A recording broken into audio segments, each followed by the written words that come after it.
Jesus had been seen by a crowd of over 500 people. They said he was neither ghost nor apparition, but a living, breathing man.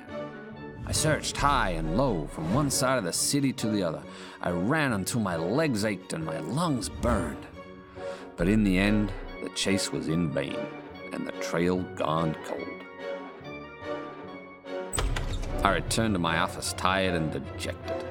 That night I fell into a restless sleep full of strange dreams.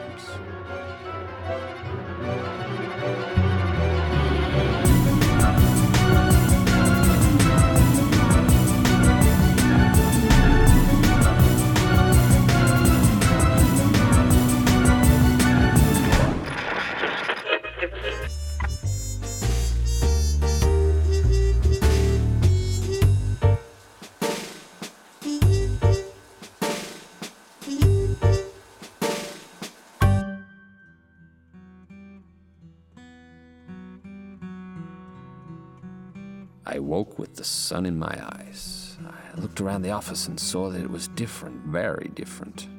It was clean, organized, and that smell was gone. There were clues on the corkboard, and red string crisscrossed the room like a web. What had happened here in the witching hours?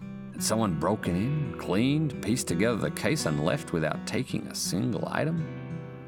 Or had I done this in some desperate state of lunacy? On my desk, a single scroll lay rolled open as if someone had been reading from it.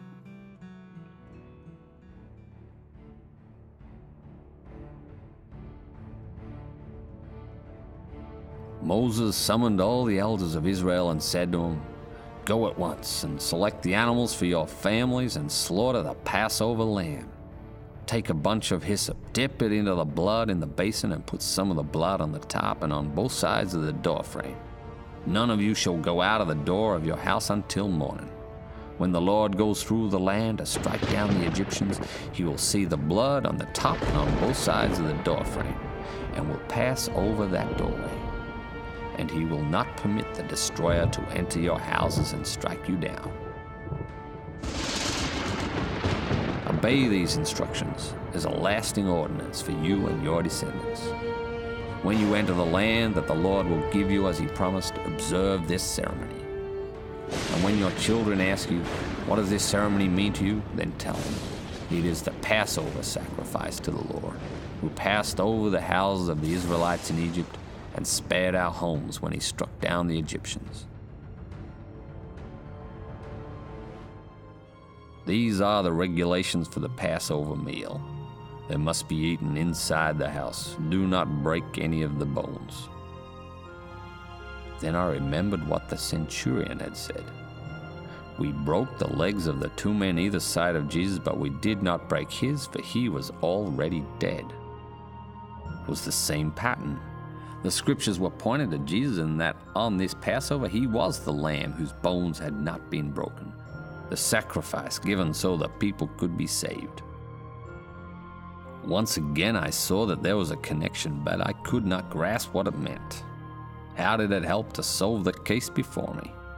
Who had broken into my office, and why did they leave clues for me to find? To these questions I had no answers. Perhaps this was it, the end of the road. I had tried to crack the case, but it had cracked me.